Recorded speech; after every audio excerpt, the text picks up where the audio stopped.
That's right. What they tell you in their official emails, I know you know what side you stand on the side of freedom, side of justice, side of liberation. We're going to continue to listen to announcements where we're accused of the other side of stand. What I can tell you right now is that your peers, your classmates, your friends, your co-workers, they're holding the line for all of you. So you should be proud. I hate to say it, I'm sure You should be proud that you're going through all this discomfort and cold and we're doing anything else. But you're here because we're going to fight for a free Palestine. We're going to continue to fight for a free Palestine because that's also a fight for our own freedom.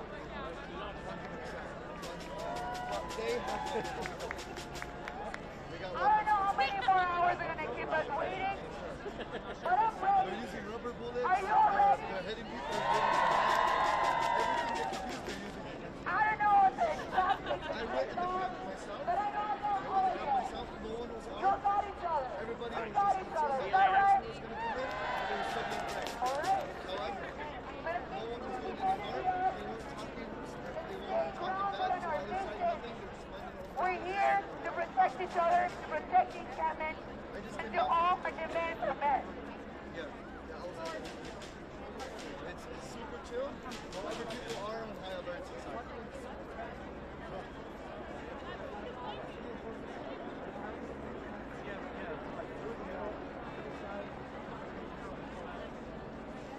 So they're on high alert. I'll tell you that. Inside the tent, it's a little bit hard, but it's stuck in it. It's pretty tough. You'll be able to get it. No, that's not true. That's not true. They're going to leave, but it's going to be hard for them to get back. They're not trapped in it. The only way that people are going to be trapped in there is to pay and hold them down. That's the only way they'll be trapped. That's why I left. I didn't want to be arrested.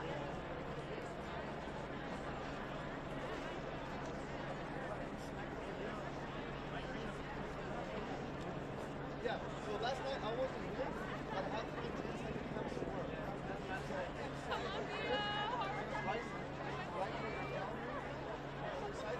That's how they started hitting. They were hitting on the I want to ask, does anyone have a classmate or a friend and currently inside the building? And can you raise your hand? Yeah. Last night, as I was helping, does anyone have a friend or a classmate who was fear-based last night? Or do you know anyone who was fear-based? Hey, stay safe. Even if you go to the other side, keep an eye out, okay? Let's see you. You know what they did? What they told me? They told me, this is fucked up, but I'm not leaving. And they were there until 5 p.m.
Drone right there on the right.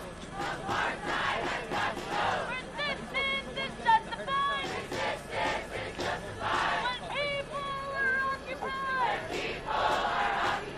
Resistance is justified. When people are occupied. Hey, hey, ho, ho. The occupation has got to go. Hey, hey, ho, ho. The occupation has got to go. Hey, hey, ho, ho. Apartheid has got to go. Keep an eye on them. We want justice, you say how? We want justice, you say how? End the siege of Gaza now! End the siege of Gaza now! We want justice, you say how? We want justice, you say how? End the siege of Gaza now! End the siege of Gaza now! Justice is our demand! Justice is our demand! No peace on stolen land! No peace. That's right, Mark. We're continuing to watch this situation very closely. It is still a very fluid situation with lots of people moving around, protesters on either side of the encampment, folks milling about in what earlier in the week was almost like a festive movie night at this encampment has turned into a very anxious night as everybody is kind of suiting up, if you will, and waiting for any potential confrontation. A confrontation, it certainly seems, law enforcement is for. Reporting live from Air 7 HD, I'm Chris Christie, ABC 7 Eyewitness News. We want justice, you say how? We want justice, you say how? End the siege of Gaza now! End the siege of Gaza now! We want Look at justice, the text I sent Tom. End the siege of Gaza now! End the siege of Gaza now! You see, you don't know? You see, you don't know? The siege of Gaza's got to go! The siege of Gaza's got to go! You see, choose a side! You see, choose a side! That's the problem. Genocide! You see, you don't know? You see, you don't know? Siege of Gaza's got to go! Siege of Gaza's got to go! You see, choose a side! Justice or genocide! Justice or genocide! Get up and take a stand! Get up and take a stand! We're taking back our land! We're taking back our land! Get up and take a stand! Get up and take a stand! We're taking back our land! We're taking back our land! You see, you don't know? You see, you don't know? The siege of Gaza's got to go! The siege of Gaza's got to go! You see, choose a side! Justice or genocide! Justice or genocide! Every time the media lies! Every time the media lies! A little boy in Gaza dies! A little boy in Gaza dies! Every time the media lies! Every time the media lies! A little girl in Gaza dies! A little girl in Gaza dies! Every time the media lies! Every time the media lies! A neighborhood in Gaza dies! You see, you don't know? You see, you don't know? The siege East of on this Gaza's side. got to go! The siege of Gaza's got to go! You see, choose a side! Right, and maybe try the top right. Try the top right over to the right in there. Do you see any sign, Rob? Yeah. Yeah, well, it's funny because as Leanne was talking, I was trying to figure out where she is. Unfortunately, I can't see her picture, but I think the area that you're describing is in this vicinity here. However, I don't see the movement that I was hearing in IFB here. So we are looking for any type of movement. Quite frankly, from our vantage point, most of this appears pretty static. You see people pretty much just lined up along the barricade as if they were waiting for a parade to come by. It is, for the most part, a pretty tame scene right now, and just not a lot of movement. It's like everybody's just kind of almost standing still, waiting for the show to start. That's what it looks like, and that's the feel that you get just from watching this and from watching some of the live streams in the middle of this encampment. And the only thing that you have to notice here is that the large groups are still divided, and that is a goal of law enforcement, is to keep them divided and prevent them from joining forces and getting near that encampment. Because when law enforcement does arrive to do whatever they're going to do. They don't want interference from outsiders who are not in this encampment. They want to keep everybody separate, and that's basically what these skirmish lines that you see around this encampment are all about. Unfortunately, I just don't see where Leanne was set up, Mark, but we're going to keep looking for it.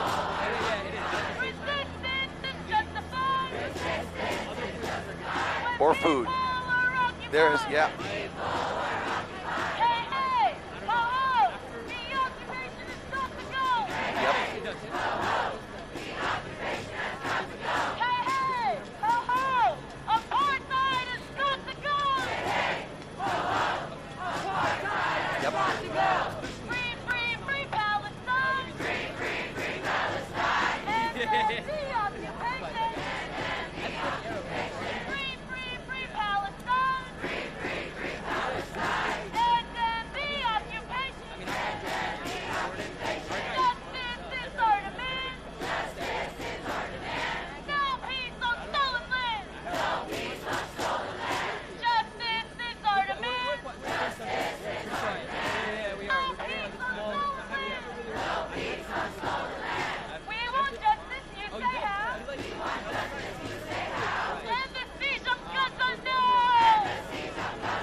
That's right. This is basically state property, and so this is their jurisdiction, and they are leading this operation.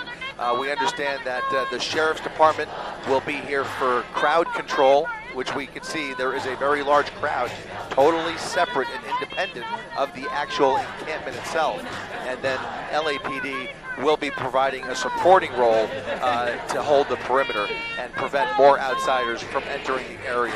To answer your question about the skirmish line in the middle of the quad, I do not know. We've been trying to figure it out ourselves, and unfortunately, as you mentioned rightly, the LAPD uniforms and the campus police uniforms are similar, or can be similar depending on the uniform. And so we're not exactly sure which agency those officers in that skirmish line are from. But what I can tell you is that LAPD is actively monitoring the situation. They have a helicopter, an airship circling this quad. They have been helping out with the recon here all evening long as various officers get into position. But right now, they are taking pretty much a back seat and letting CHP call the shots. Mark?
Yeah, and to pick up on a couple things there, you know, there's a lot of common space in this quad where we had nobody last night. Now we see nooks and crannies where folks have gathered in the corners and on the edges of the quad and closer to the end. You can see barricades keeping them at bay. Those have been placed there earlier today. But then closer to the quad, there is a lot more plywood, as you were mentioning earlier, in places where there was no plywood last night. In fact, walls of plywood where there weren't any even earlier today. They've really expanded on the perimeter of their occupied zone. And this occupied zone, that's the area there. Yeah, I'm sorry, go ahead. Sorry about that.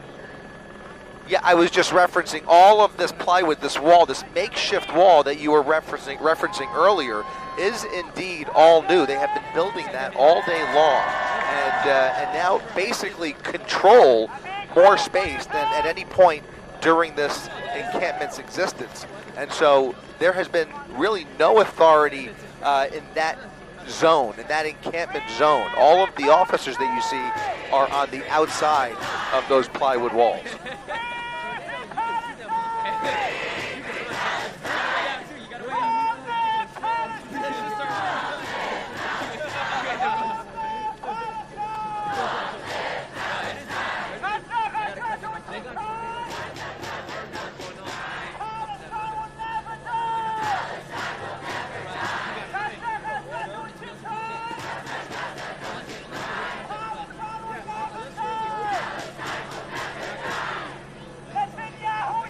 Further to the right, I think. There in that area.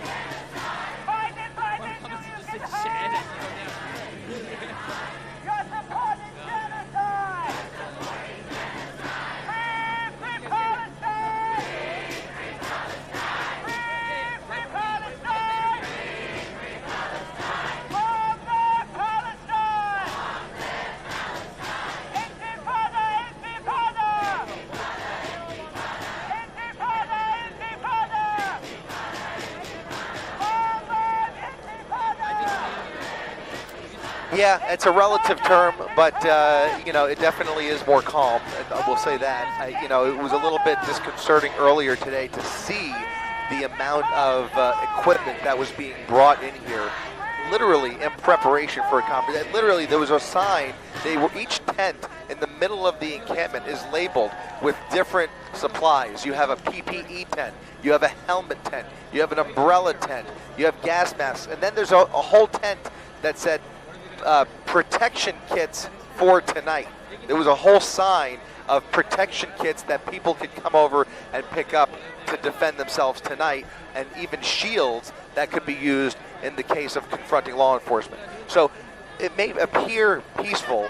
It's a relative term, but when you see the actions that they've been taking all day, the preparations they've been making, the purchases that have been brought in here, and the taunting that has been going on social media. Certainly words are not necessarily equal to violence, but it has just been a very, very, very tense day here, unlike the more festive, almost party-like atmosphere in previous days, Mark.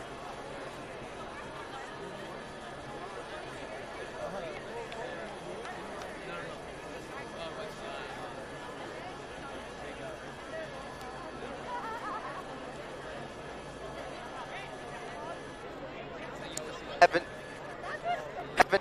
anything like that. However, it's really worth recalling last night the weapons that we did see were all pretty much shift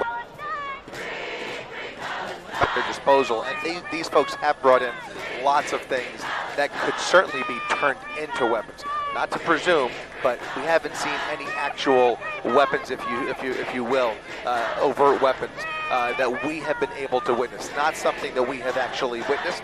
Not that the weapons would necessarily be in plain view. If they did have weapons, you would assume that those are concealed. But no, we have not seen anything that I would describe as an outright weapon.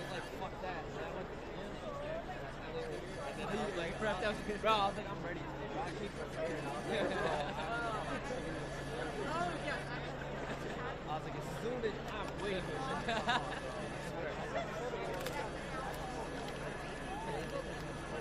what I'm saying. They couldn't fight. That's what I'm trying to say. And then, that's why he ain't go on. I think he's. Yeah, it's not bad. Oh, we did it. That's how we do it. Go back to my way.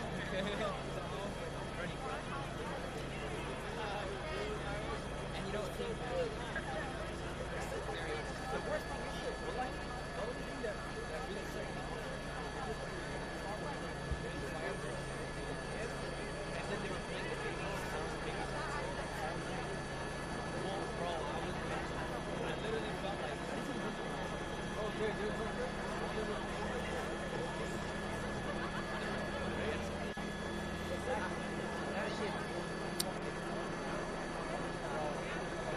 Over, tilt up. Let's go to the other side, to those live trucks. Yeah, let's go over there. That's where she is. They're taunting the media in live trucks.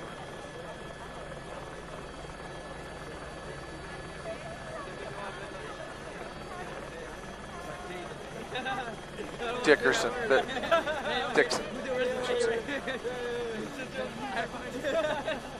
I don't know. Just keep looking. She's somewhere in there.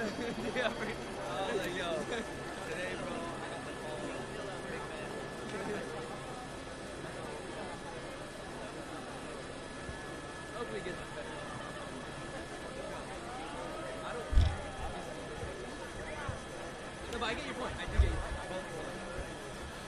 It was like a couple minutes ago, but they may already be gone. Okay, fine. You kept up.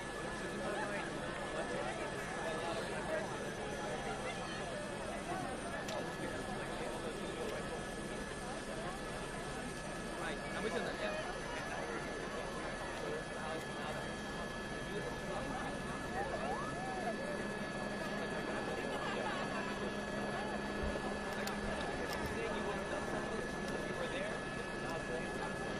Right. This one. Give her a like. Right.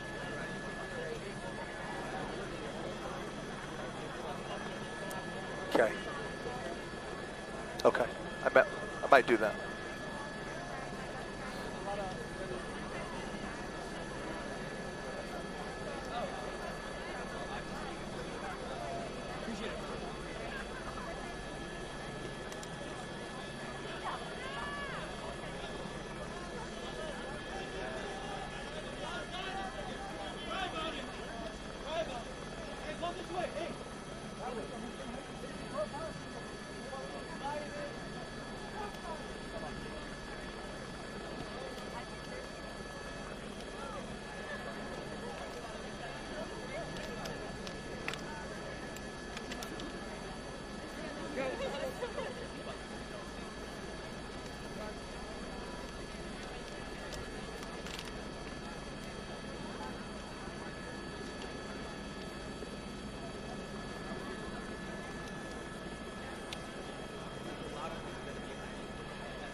This is pro-Palestine time! We're here for Palestine!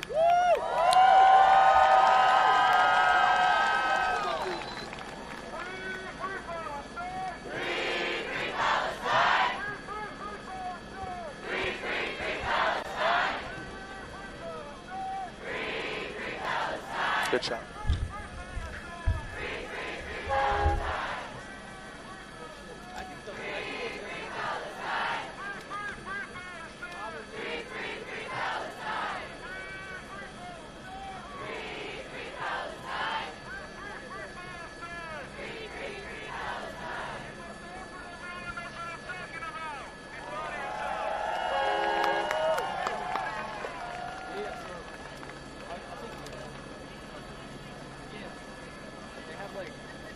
guys.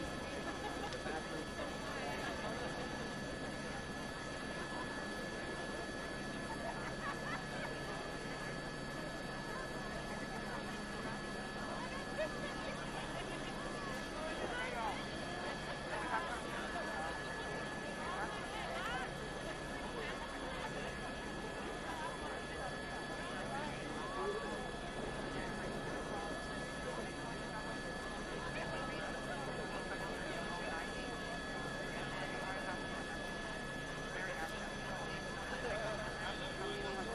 No, I think you nailed it. It's pretty much remnants from last night, from yesterday's counter protest. They were using that screen and loudspeakers to basically taunt the other side. And this was the centerpiece for last night's activities, at least where they started. But as you remember, they quickly moved up to the very edge of the encampment, which is where a lot of those confrontations took place, near those trees and right up against that walkway there, where they started tossing fireworks into the crowd and started to take down the plywood and all of those umbrellas that you remember poking through there. Now you can see there's really no room. They just have a solid wall. I don't know how strong it is, but they've been hammering away all day long. We have had reporters down there on the ground witnessing and hearing all of the, almost like a construction site feel earlier today, building this wall and reinforcing this encampment.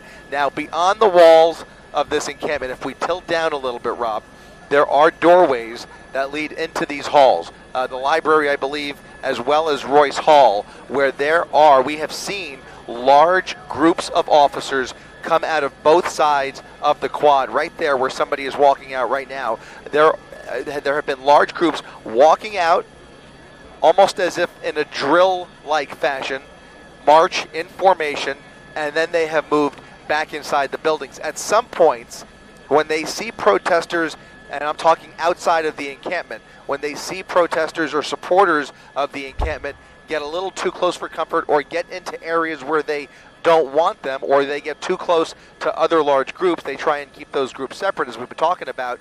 You'll see a whole group of officers come out of their buildings with helmets on and basically, almost in a warning-like fashion, approach the group. And you see them marching in formation, and typically what we've seen is those smaller groups of supporters basically run and scatter, and they kind of disperse. And I think that's basically the intent of bringing some of these arrest teams out, or some of these groups of officers out, almost as just, or strictly as a show of force, just to move people along, keep people moving, and kind of catch people off guard. That's what we've been seeing all night long. There's been a lot of false starts and a lot of false reports out there on social media about, oh, this is it, it's getting started. They're getting ready to go in. There's officers coming out. There's people running. Well, it's all been kind of a distraction because, you know, for the main event, if you will, we anticipate, if it happens tonight, we anticipate that it is going to require a much larger contingent of officers, and they won't be campus police or LAPD officers. We are expecting at some point a virtual army of California highway patrolmen to take over this area. And so that's what we're on the lookout for. My gut is that that group that we are talking about, possibly in the hundreds, are not even in the vicinity quite yet. They're probably on the peripheral, but not directly near campus. What I can show you though, Mark, and it's so interesting, if we pan the camera all the way over down the 405 towards Wilshire Boulevard, there is a staging area where a lot of these officers have come from, and some of the officers who will participate in this operation have established, again, a staging area where there are hundreds, I mean hundreds, of sheriff's vehicles, deputies. You have CHP vehicles. You do have LAPD over there. You have models of Bearcats, armored Bearcats, that I hadn't even seen before. It is an impressive show of force and a lot of equipment that they have brought to bear here if they are put in a position where they need to use it. They have everything here at their disposal. Large command post vehicles. There has to be at least a dozen sheriff's buses where arrestees will ultimately be placed in, and there will be a booking area set up in one of these parking lots where they will start processing people one by one as they make arrests, which is fully anticipated at this point that there will be arrests. So they are equipped for all of that. I know it's a little bit of a long shot. Our pilot Johnny doing an excellent job of bringing us over these buildings, and you'll get a better glimpse, a better sense of the scale here for just this one parking lot. Again, just this one. This is just a small fraction, Mark, a small fraction of the law enforcement that is in place tonight.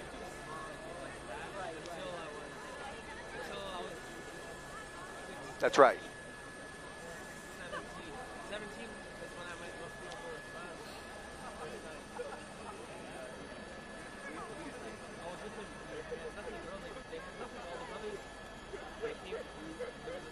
We have not. As far as we know, we have not. In fact, I don't think there's been any physical confrontation that we've reported today. It's all been, relatively hands-off. There have not been any arrests that we have seen. But ever since we parted ways last night, the amount of law enforcement in this area has increased by the hour, and we have seen it. It was happening all morning long, through the wee hours of the morning into this afternoon, and we have seen this contingent grow in a scale that the closest thing I could even think of would be the George Floyd protests just about, exactly 4 years ago. That's the kind of effort you see being put in here to counter whatever they are faced with tonight.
I love him.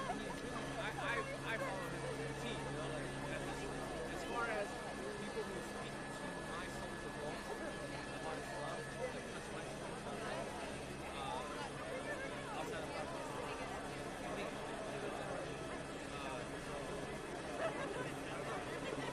but he kind of let me down. Kind of felt like he sold out because you are a very big figure.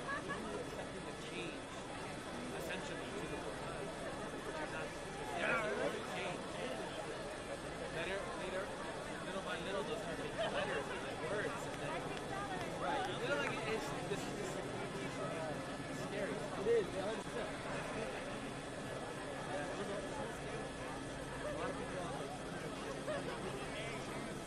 Right, this is like, maybe, it was before Ramadan.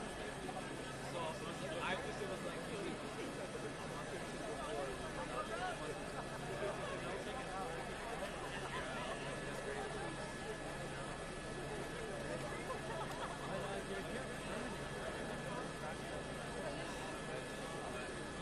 so I'm getting married here.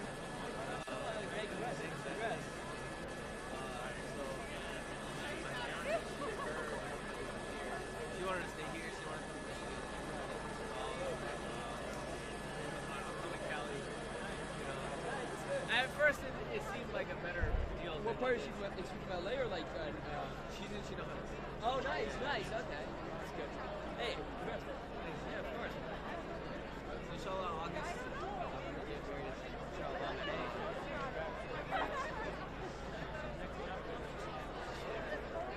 You guys, not me, but. I actually got married overseas. We got married in 2000. Yeah. My cousin, same thing. He got married. I think he got married 23.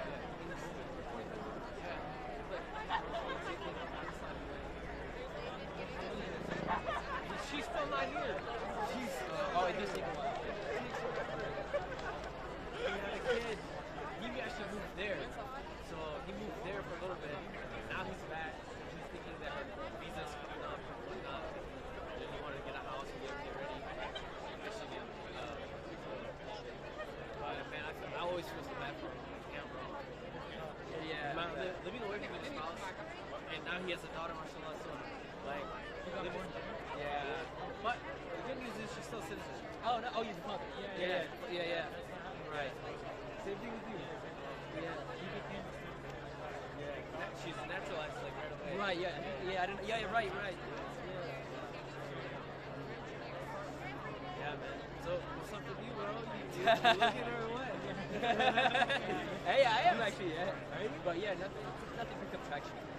Yeah, nothing.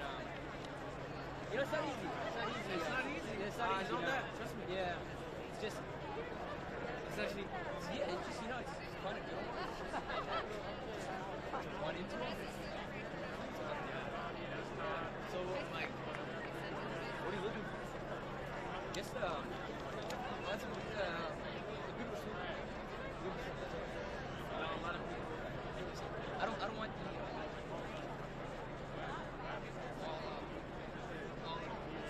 I want to balance it both. I want to. It's not like I want to do it.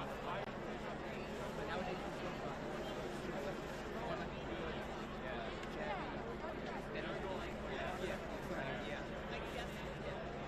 But finding that is really tough. It is, but it's not. Right. I feel about the same exact thing. You know. Right. So I'm telling you that it's not impossible. Did you run face to face or did you? No. So you guys already. How'd you know? Okay. So in 2020, right? COVID happened. Everybody's at home.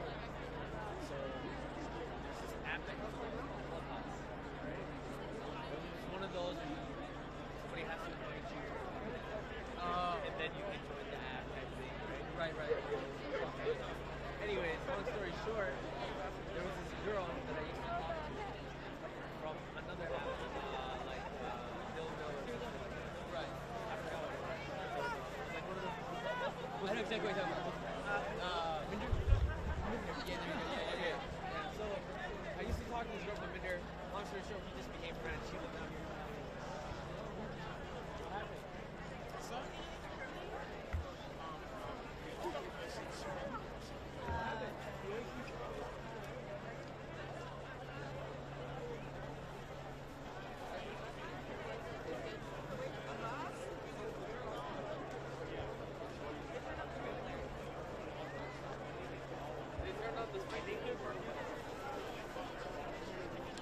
Are we allowed to interact with you in any way?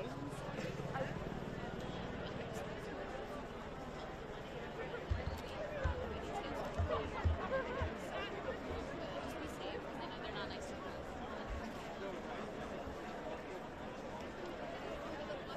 Anyways. Oh yeah, so this girl that I used to see invited me up to the call, you should come on this app, whatever, people, blah blah, she sent me the invite link, whatever. So I joined. It's like this place where basically they have like these things that are called rooms, right? You go in the room and they have a but at this time the app was very basic. All you had was like a sofa. So like Instagram where you can click on someone's picture and have a profile about it. You just have the pictures and names. And all you do is you go to these rooms and everything's a voice app. As what you can see behind me is the outer perimeter of the tent encampment, this pro-Palestinian student tent encampment, which has been in place for a week now. At least 6 hours ago, the students here, students and non-students, were issued with a disperse order. They were told that they had to leave this site, otherwise they would be arrested. Well, a stream of students did leave, but the majority of them remained. There are hundreds of students. We estimate around 200 students inside this encampment. You can see some of them just with their heads perched above those wooden slats which are guarding that perimeter fence. Many of them have masks on, have swimming goggles on, helmets on too. And it's really difficult to predict how the police will manage this situation, how they will diffuse these protests and ultimately dismantle this encampment, which is what they've said that they will do. They have designated this as an illegal encampment. I'll just swing you round here to see the lines of police officers. The closest line of officers to the encampment is California Highway Patrol. They are armed. Some of them are carrying non-lethal rubber bullets as well. So there is the possibility that they could be used in any policing operation here. Beyond them are the Los Angeles Police Department. And interestingly, the Los Angeles Police Department have been put on tactical alert this evening. That means that all parts of that operation could be called upon to come down here to police this site. And it is a complex policing operation here. And we will continue to watch what's happening in Los Angeles very closely throughout the morning. And you can look at the Sky News website for a live feed of that too. Now, grieving parents are demanding action over failing.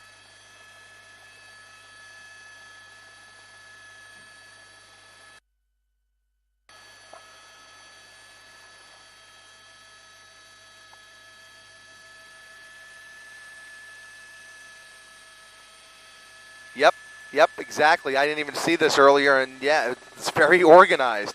The word of the day, watching this encampment basically take on a new form, really has been organization. It appears very organized, very well planned out. Like somebody really thought it out. They thought of all the things they're going to need to carry this out for an extended period of time, all of the survival gear that they would need, all of the everyday there's a whole tent, a giant tent on one end. I'm not even going to bother finding it in this group of tents at night, but there is a giant tent in the middle of this quad that is nothing but hygiene.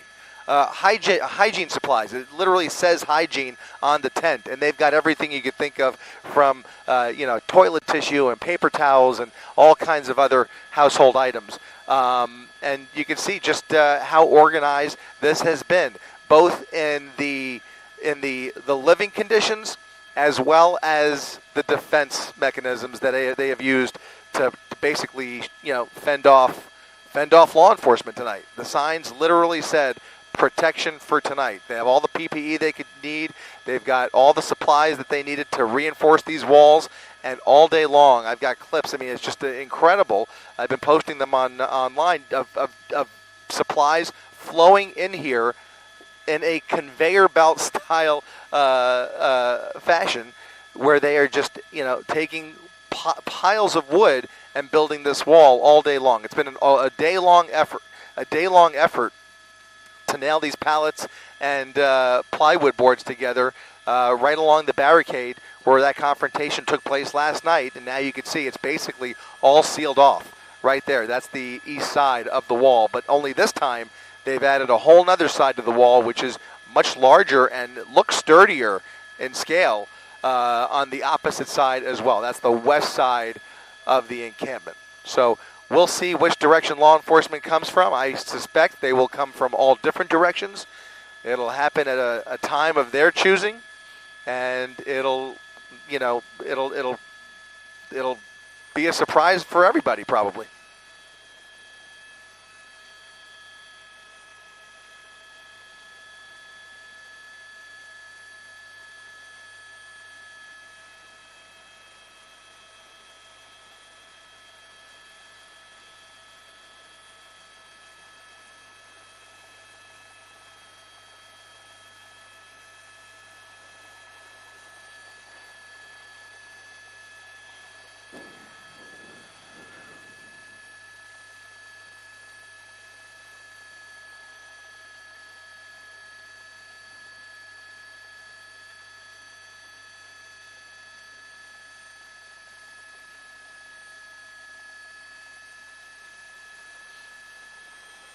Yeah, worth pointing out, it's pretty chilly down there. It's not a warm night by any means. So you can see some of the solar blankets that they brought out. Lots of people bundled up. It is unseasonably cool, as we heard. The weather going into the weekend is going to stay pretty cool, I guess. And tonight's no exception. It's pretty cool down there, and everybody is basically. You can see them looking for forms of shelter or at least some kind of covering to stay warm. You see a lot of that as they enjoy their meals. A lot of people are using this opportunity to eat. They have brought in loads of food. It's almost like a craft services buffet, like you said, where they have people lined up and more food being brought in by the minute. We've seen people just in the last hour bringing in all kinds of trays and pizzas and everything else. There you see the buffet line. As they wait in line. But look at that long line for this buffet here.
they've just doubled, Mark.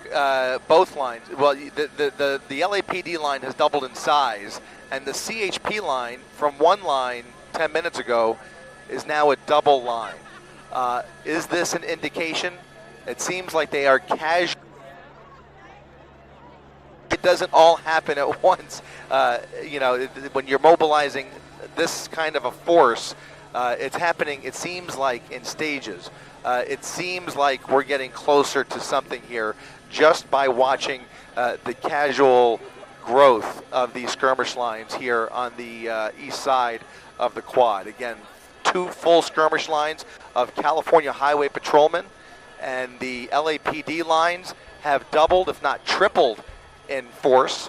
And there are a whole nother group of officers. They appear to certainly be university police officers on the staircase to the left side of your screen. Right there, you can see the blue shirts on that staircase. They have come out. We know that there are a large number of law enforcement personnel both in that building as well as the one you see right here in that doorway right there. I don't know how many there are, but there are dozens and dozens and dozens of officers.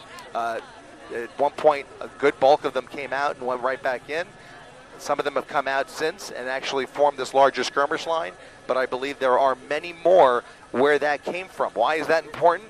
Well, if they don't come through those doors, it's good that they've been able to get through that building, because where else would they come from? They would have to get through the mass of people on either side of the encampment. You have about 1,000 people on each side of the encampment, on the east side and the west side. Maybe a little bit less than 1,000 on the west side, at least 1,000 on the east side. But it's a sizable crowd that would be difficult for a large group of officers to penetrate. And so it seems like they've made entry into these other auxiliary buildings here to basically make their way ultimately into the quad. They have also used some of these buildings as a lookout spot. People have pointed out that there are sharpshooters in place. There are sharpshooters.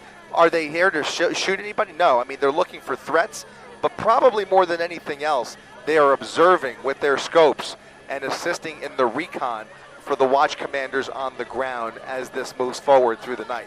But there are indeed officers in a variety of positions, obviously positions that we would never give away from up here, but I can tell you that they are all over the place, keeping a close eye on things in the middle of the encampment and on the edges with a lot of technology at their disposal. It is an elaborate effort, and I think it is indicative of something about to happen as we continue to see these skirmish lines grow here.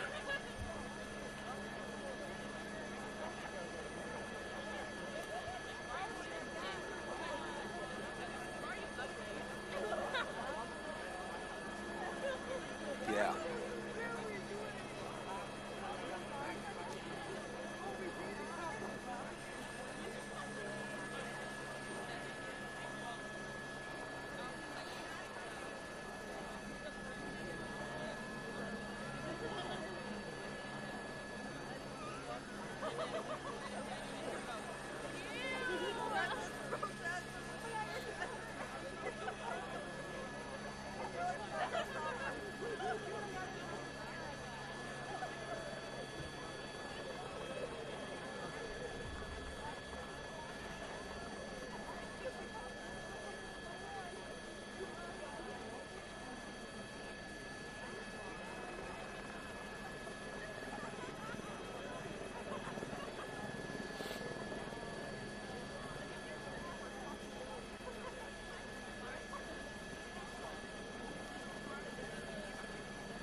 it's such a great point, Mark. It's the optics that are almost like, it's almost like the optics here are the elephant in the room. It is the priority for everybody here to make this look as, you know, as tame as possible and as under control as possible and as methodical as possible without overusing the force or, sending the wrong message when this goes worldwide tomorrow, which it certainly will. This is a major international story here, or a domestic story at least, that is going to be seen all over the world. I know there were TV stations in Israel last night that were streaming our coverage last night during the protest. It is that big of a deal, and it is probably the optics and the fear of certain optics which have actually brought us to this point in the first place. Nobody wants it to, everybody wants to allow this group of students, and obviously it's more than just students here, we know that, but everybody wants to allow for everybody to exercise their First Amendment right. It's such a crucial part of our democracy, and nowhere less than on a college campus. But when things graduate to violence, and a gathering like this becomes an unlawful assembly, it's not a joke, and it needs to be dealt with. And you cannot just let anarchy take hold like we started to see last night, or has been the case at Columbia University just last night. It's a balancing act. It's a very delicate balancing act that law enforcement and politicians have to deal with. These administrators have to deal with it, and it's a delicate balancing act. And so whatever transpires here, I suspect, to your point, will be a layered approach, using the minimal amount of force possible, unless they are forced to bring in additional resources. But they have the resources at the ready.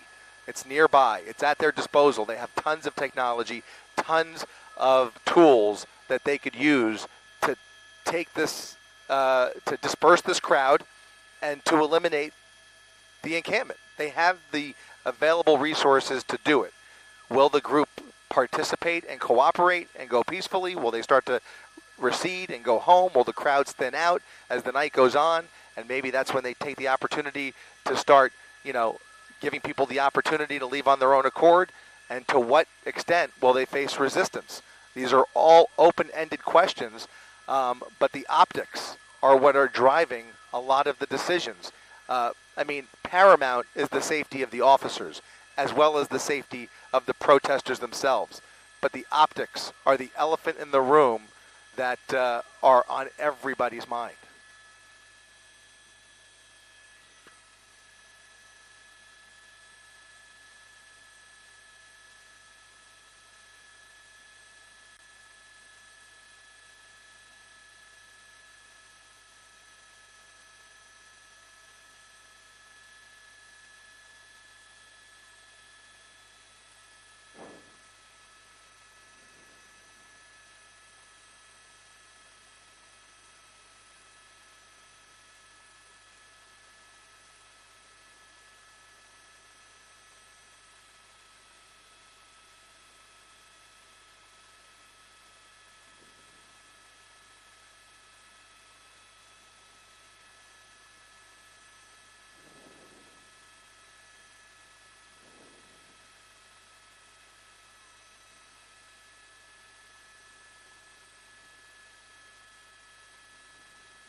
It's so true. It's something that I've never seen before, even as recently as a few years ago during George Floyd. It was happening, but maybe to a different extent because of the rapid growth of live streaming, where TikTok has really changed the nature of the demonstration on both sides, and it's been used and exploited by both sides, and some would argue even the platforms themselves to be complicit, but that's a whole other story for another day.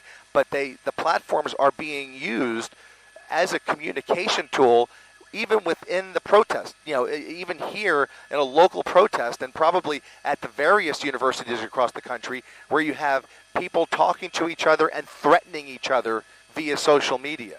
It borders on on hate crime in some cases. But it's a new world where the threats come from different places, and so does the dialogue. And somewhere in the middle is there's certainly parts of the internet where you can have entirely productive conversation between two opposing sides. There's no doubt about it. But that same technology is being used in a spectrum of ways that can contribute to real life, tangible activism. But that activism, again, in many cases, can start off as a free speech, First Amendment privilege, and turn into something much darker, or more violent, or restrictive, or dangerous. And it's that level of rhetoric that gets people hurt, and that's why you got to bring an end to it. That's what they would argue, is that it's time. The size of this encampment has reached its limits, at least the limits that our politicians are comfortable with.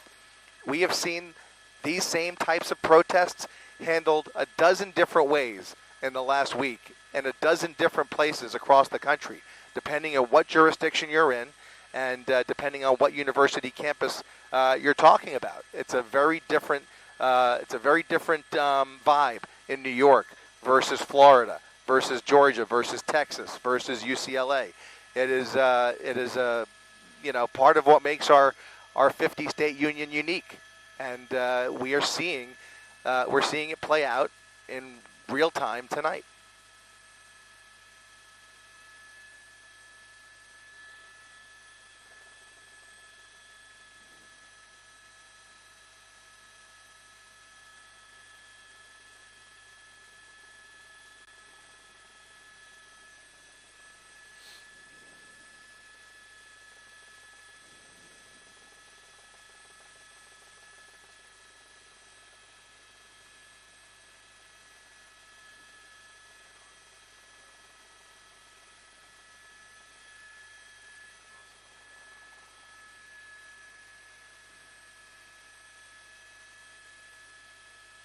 Thank you.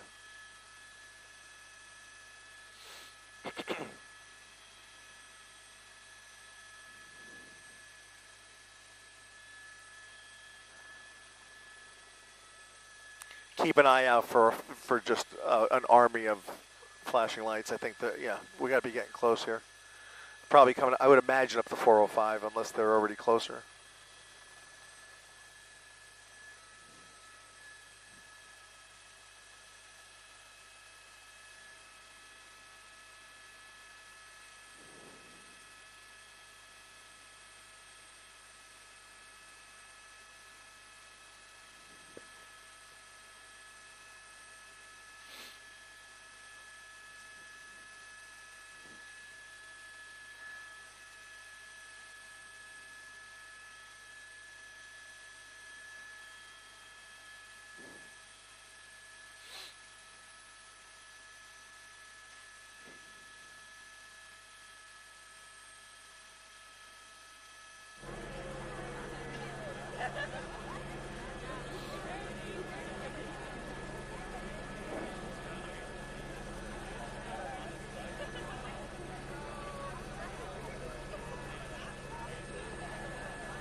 Yeah. Yeah, I was hesitant to mention it because I know that they were making their way in this area. They were in Van Nuys. They had set down for fuel and have now arrived on scene. They are not talking. They are not giving anything away here, but I can only presume that the arrival of that CHP helicopter may be indicative of something. We were expecting that as part of the prelude to whatever's going to take place here, and it appears that yet another indication that we're getting closer to some sort of police action here, as the arrival of that CHP helicopter is now very obvious to us as he flies through our shot, very probably obvious to the folks down there on the ground who are monitoring the air traffic above them. But I think that, along with the large law enforcement presence here and the large contingent of CHP officers that we are still looking for and anticipate seeing a lot more flashing lights coming from some direction. I don't know where. Look at that, Santa Monica police out here. So there are even other local jurisdictions besides LAPD. But we are looking for California Highway Patrol. We're expecting hundreds of them. That is what we were told, and I expect that at some point we'll see them make their way into the area here. You see LA City Fire standing by in case they are needed. But you're right, the California Highway Patrol helicopter now doing tight orbits around this campus, looking closely at the encampment, and it looks like there's some kind of signaling going on with those flashlights. I don't know what's happening down there, but all of a sudden you see more strobe lights in the middle of that encampment. But whatever's going to happen may be closer to happening, Mark. That helicopter has about the same fuel capacity as our helicopter, which is just over a couple hours. So they're here, and we'll see what happens next.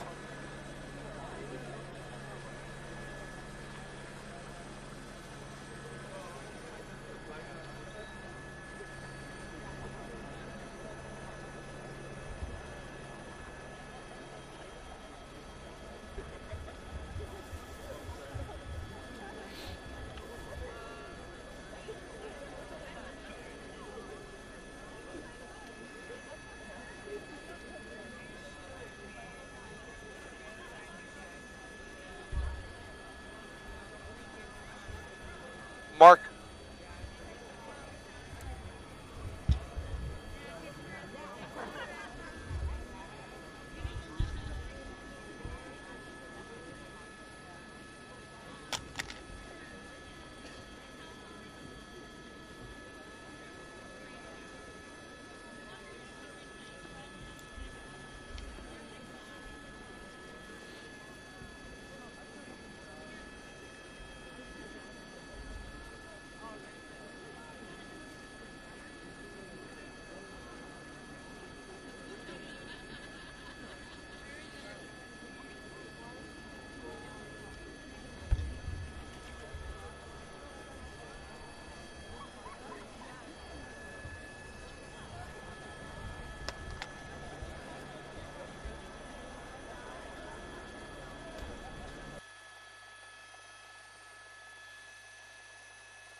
Yeah, Mark, I'm wondering if we still have contact with either of our ground crews.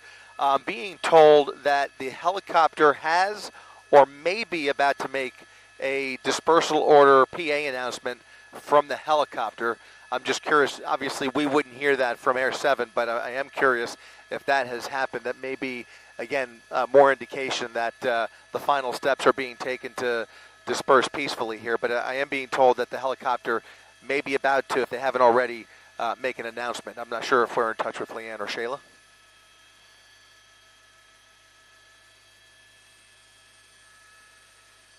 Okay.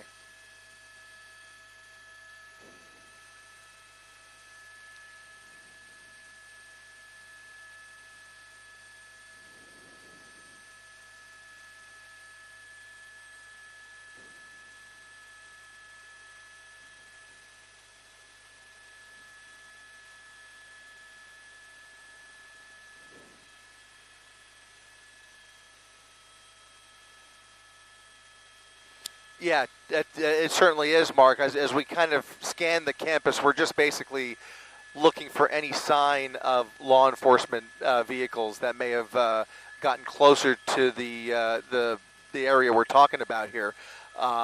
It does appear that those skirmish lines are holding strong.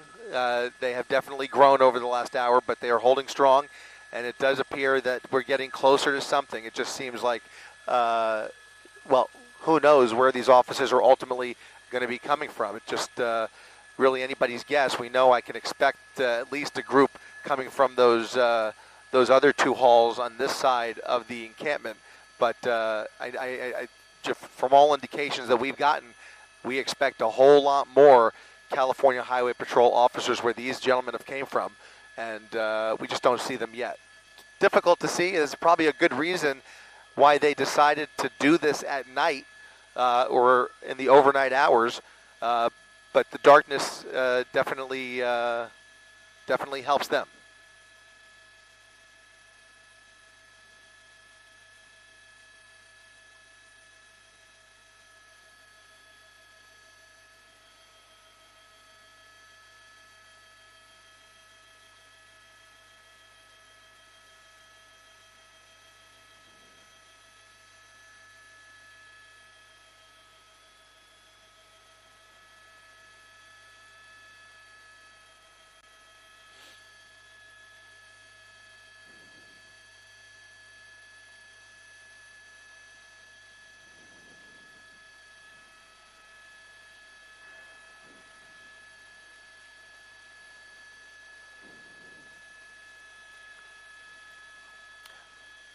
Yeah, I mentioned the strobes earlier. One thing that we are also seeing, speaking of strobes, Rob, if you tilt down just a little bit towards the skirmish line, there has been a consistent strobe coming from that tent right there for the last couple of hours. And essentially, they've been taking turns between pointing those flashlights in our direction, which I must admit it sometimes is slightly blinding, but they're also pointing it directly at the eyes of those CHP officers in those skirmish lines. They've been doing it for the better part of the last couple of hours, a clear intent to taunt those officers. It's been going on for a while. It's annoying, and they know it's annoying, and they're doing it on purpose, obviously, with full intention of again, taunting those officers. But that strobe is continuing at least for the better part of the last 2 hours now.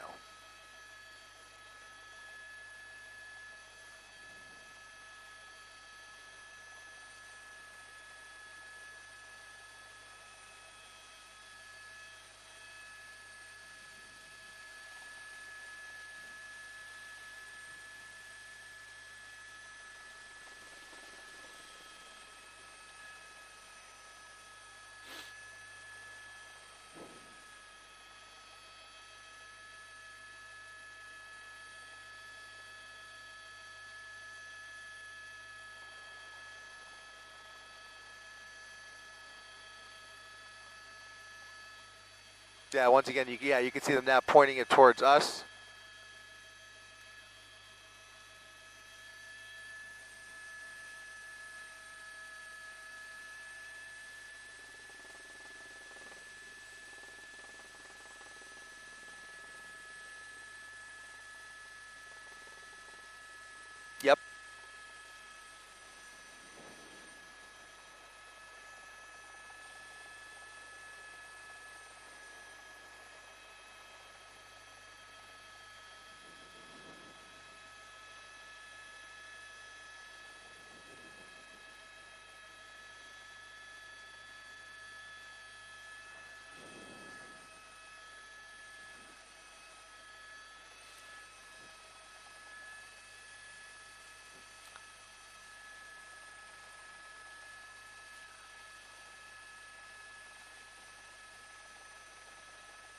I'm being told, Mark, that apparently Shayla is reporting that indeed they have now given an additional dispersal order via the loudspeaker down there.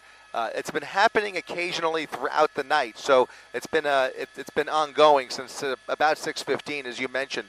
But another dispersal order was just indeed given just a few seconds ago.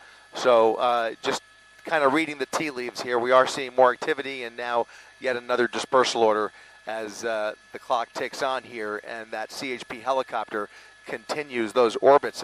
You mentioned that group that was walking along the right side of the encampment there down that walkway. They were all wearing helmets, and they've all kind of filtered their way through the front of the line. They're basically hanging right behind the wall and right behind the first row of tents. You can see them. A lot of white helmets and yellow helmets.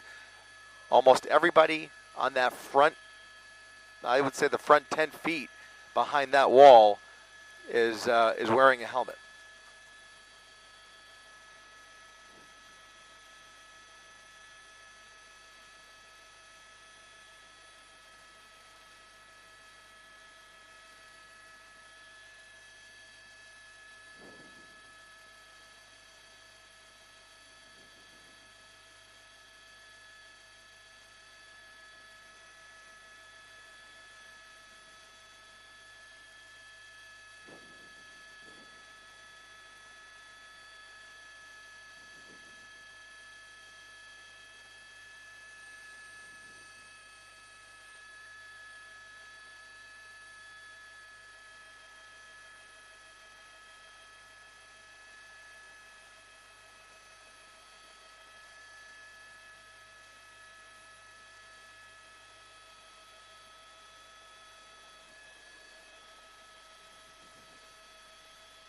Yeah, I'm actually watching that police helicopter. That California Highway Patrol helicopter almost looks as if he might be departing the area. I'm just trying to scope it out. Maybe he's actually just making a very wide orbit, actually.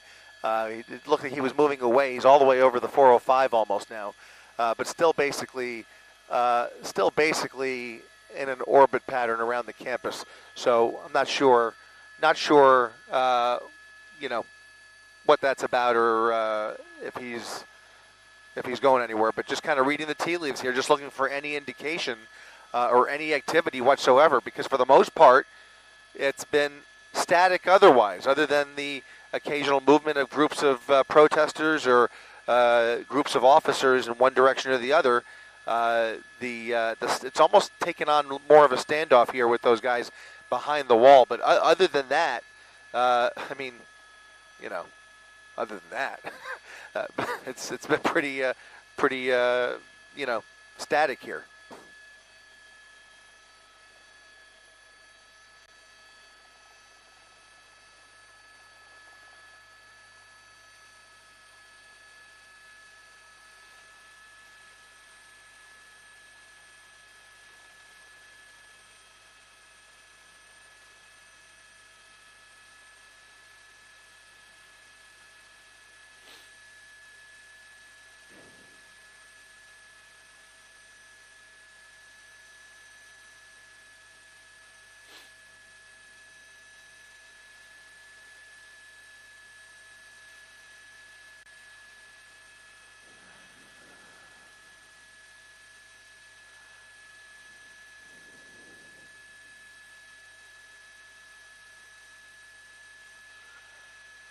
Yeah, we've seen a handful of drones being used, presumably by law enforcement, but I can't confirm that. It's entirely possible that somebody in the group is controlling a drone. It's impossible for us to tell, but it certainly is possible to be coming from either law enforcement or the protesters. I've actually seen chatter about that online as well. So I can't rule out that there are individuals in that encampment with drones. It's information that I can't confirm, but has been conveyed to me, if you will, by some folks on social media. So you can see that group of CHP officers.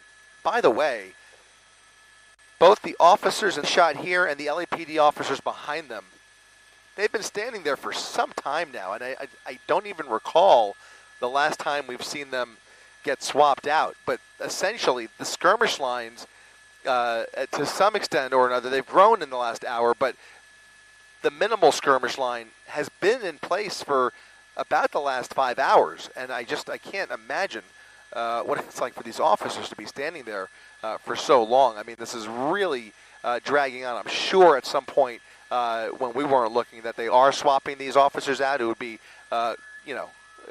highly unusual if they didn't. But this skirmish line has been in existence in some form or fashion for hours now.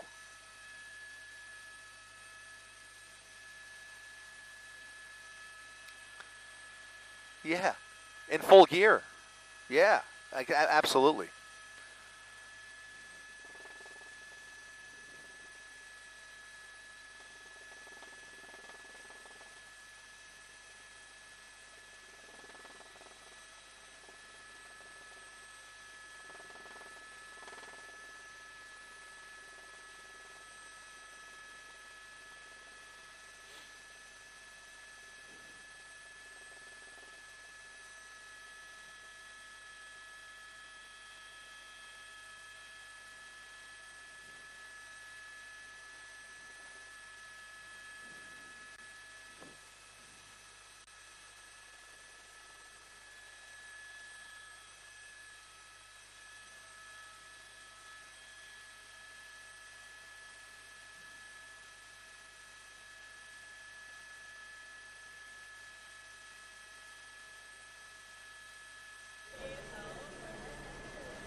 Yeah, still looking for any kind of movement.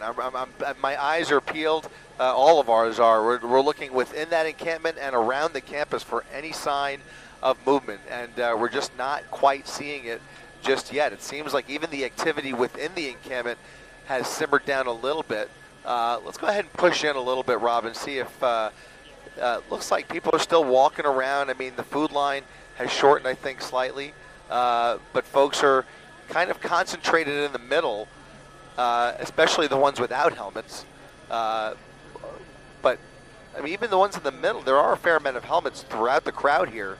But everybody's just kind of standing around, milling around aimlessly, sort of. And I mean, it's organized, but I mean, they seem to be losing their patience a little bit too. They're just kind of, hanging out on a Wednesday night.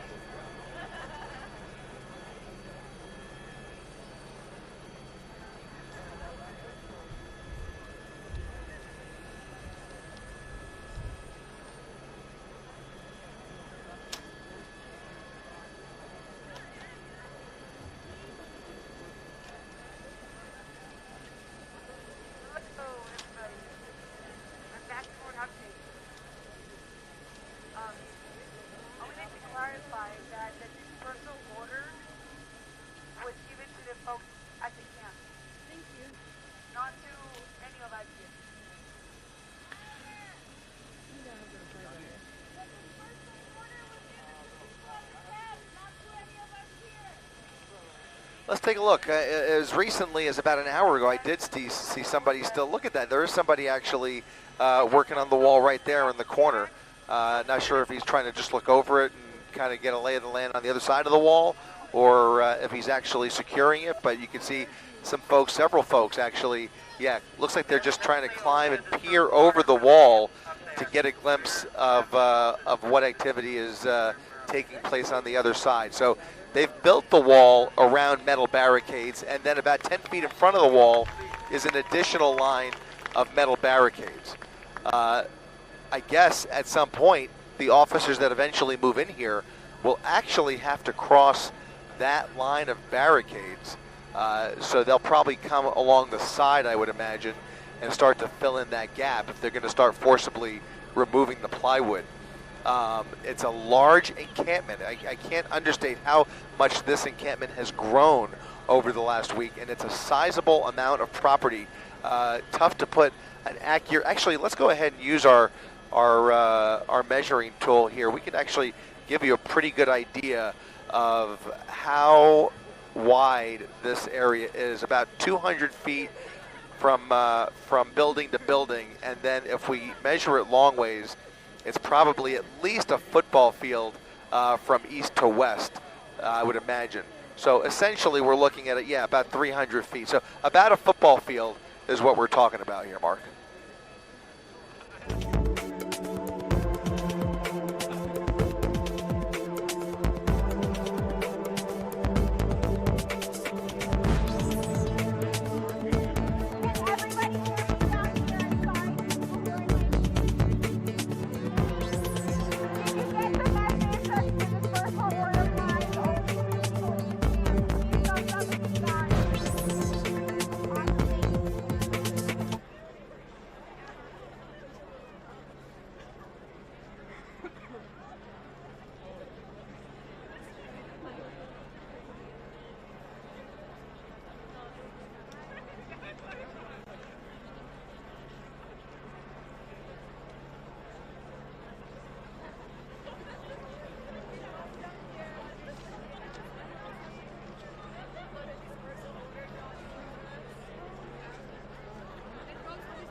In those helmets along the front line there, right behind that plywood wall.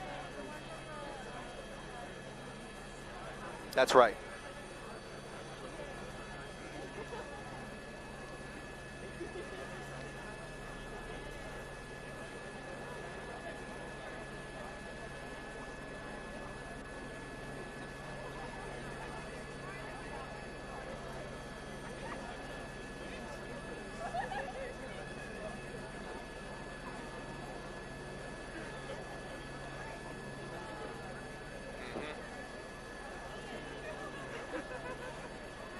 That's right.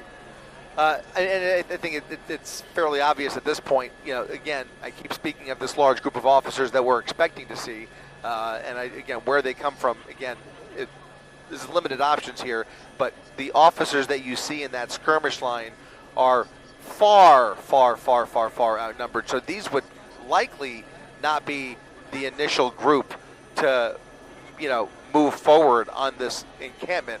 I imagine that skirmish line will just act as just that, a skirmish line that nobody tries to cross during the actual operation, when we presume that California Highway Patrol will actually make entry into that encampment. Again, how they do that will be methodical, but I think it'll be something of a surprise for everybody, including us, in terms of the method to their operation.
You know, one of the tools, one of the tools that that comes to mind, since we have some free time to speculate at least a little bit. You know, we learned about the distraction detonators that were used in Columbia University last night. Very similar to a flashbang, but completely harmless as far as I know, but definitely effective in terms of forcibly dispersing a crowd without injuring anybody. It certainly seems like one of the tools I would imagine we might see being tossed into the crowd or into maybe some of the open areas within the crowd to kind of divert attention away from where the law enforcement wants their attention diverted to. So, you know, it's tools like that that I can imagine in my head that would come in very handy in a situation like this as they try and penetrate that plywood and try and penetrate that wall. Again, this is a group on the other side of that wall that's equipped with not just helmets. They've got gas masks and all kinds of defensive equipment to deal with tear gas and other sorts of irritants. But a distraction device is very effective, and we've seen it just this week in other locations be used in similar situations that may very well be played out here.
Tilt down, Rob, to the corner at the end of Royce Hall.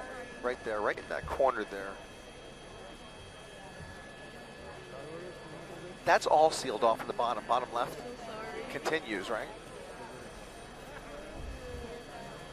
Let's try and get a better shot of that, Johnny, if we can. Yeah, I'm trying.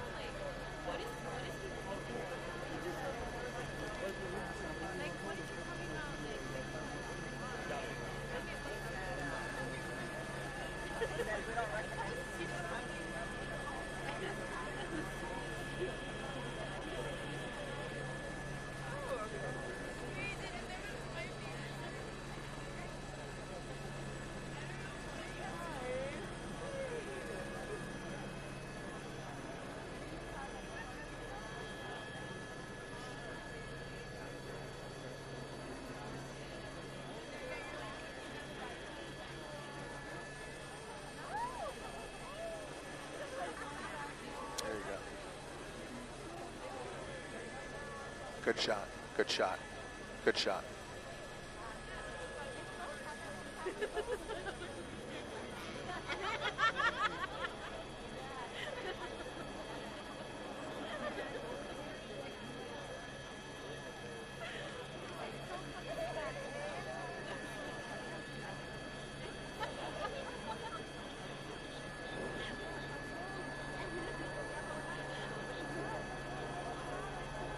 What's that table on the left?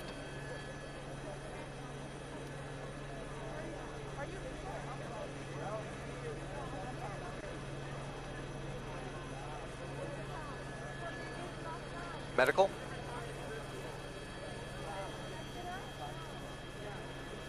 Yeah.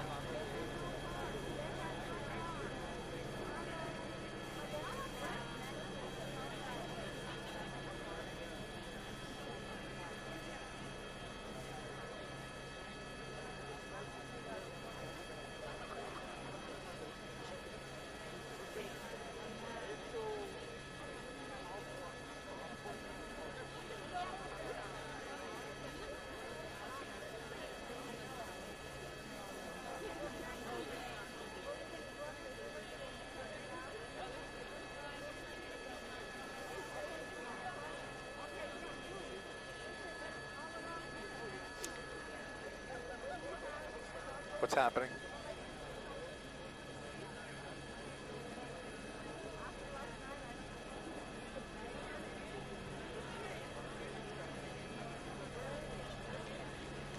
The breakfast show. Let's go straight to Los Angeles, where pro-Palestinian protesters at the University of California have ignored a police order to disperse.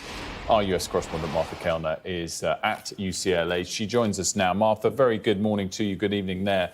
We've been discussing this over the last 24 hours or so. Just remind our viewers how this started to escalate a little over a day ago and what's happened in the meantime to bring us to where we are now. Yeah, well, the dispersal order was issued by police to the pro-Palestinian students and other protesters inside this encampment several hours ago now. They were told that if they didn't leave, that they would be arrested. Well, just in the past 20 minutes or so, another warning on the loudspeaker here, an officer saying through a megaphone that these students risk serious injury if they do not leave. Well, they're saying that they're going to stay put. A chant of "we're not leaving" in the past few minutes. Also a chant of "where were you last night?" And that is directed very pointedly at the police because, as you were saying there, this has been an ongoing situation now for more than 24 hours. Yesterday evening we saw violent skirmishes between the pro-Palestinian protesters and pro-Israeli counter-protesters, fights which left people bloodied and bruised, people being dragged out of that encampment as well. But for 2.5 hours, while that violence was taking place in full flow, there was no sign of any police. And I've heard people angry on both sides about the fact that there was so little intervention from police yesterday evening. Just to give you a sense of the rather different police presence on the ground this evening, you can see here a line of California Highway Patrol officers. They're the equivalent of the California State Troopers, and they will lead the operation here if police do decide this evening to go inside this encampment, to dismantle this tent encampment, as we believe that they will do in the coming hours. They're supported in the distance there, the line of police officers behind in the black, Los Angeles Police Department officers. It is still difficult to predict what the police will do eventually to defuse these protests and dismantle this encampment, but certainly they're saying that they do deem this occupation now to be illegal, and you would expect in the coming hours that we may well see them go in there and make arrests. These California Highway Patrol officers equipped with cable ties, ready to make arrests. So Martha, that's really interesting because the images are clearly less tense to watch than they were 24 hours ago, less tense than the scenes Columbia in New York a little over 24 hours ago. Are you suggesting, you get the feeling that we're not past the worst necessarily yet? There's still quite a long way that this could run? Yeah, I think what you're probably seeing here is the calm before the storm. I think the police have brought this situation in the perimeter outside the encampment under control. I don't know whether you can make out around 100 yards up this main lawn. There is a group, I would say, of around 200, mainly pro-Palestinian supporters. There's sort of an outer protest that's taking place. I'm not sure whether we'll be able to get past this line of police officers there. But what they're doing, I think, is waiting for some of these protesters to disperse, because they have to make sure that this situation on this side of the lawn is under control before they even think about trying to break up the tent encampment, which is the main issue. The people who are in the tent encampment are now in breach of the law. They've been warned that they will be arrested if they remain in that tent encampment. I think they've probably been given one final chance. I think that most recent announcement on the megaphone was probably their last opportunity to leave that encampment. I believe a couple of hundred students and non-students still remain in that encampment. Martha, I don't know if it's possible. I mean, I don't know if you'll be shooed away straight away, but presumably this is not something that police officers really want to have to enforce, students and being passionate and on campus. And talk to us again, about the sort of, not weapons, well, I guess weapons. You said ties for hand ties, but what might they use if necessary, if these protesters ignore their requests? Yeah, I think it's very uncomfortable to see such heavily armed police officers, highway patrol officers here on a US university campus. They really are images that are quite difficult to fathom. Just to give you an idea of some of the equipment that they have, you can see the gentleman here with the green sort of, I don't know what you'd call it, a rifle there. That is, those are rubber bullets, I believe. I'm just coming around to try and see them. Yeah, I think those are rubber bullets that they're carrying there. So they're non-lethal weapons, which could be used. Obviously, the police here are armed. They're carrying batons. These are the LA Police Department officers. So they will come in support of the California Highway Patrol officers, the state troopers who will lead any operation. And those officers have white cable ties, and I've seen them being used over the past week or so. I was at the University of Southern California, around 10 miles from here last week, when almost 100 students were arrested. I saw young men and women tackled to the ground on that occasion. I think these are scenes, obviously, that these officers would want to avoid this evening, but they have warned students and non-students inside this encampment that they do risk serious injury if they don't leave. Martha Kellner, great coverage as always. Thank you very much. And we're going to go back to Martha if at any point we do see those things escalate again and the police move in on protesters. And in the meantime, if you want to stick with watching those latest live pictures, you can scan that QR code on your screen right now or visit the Sky News website. But we're going to move on with news closer to home now. And grieving parents are...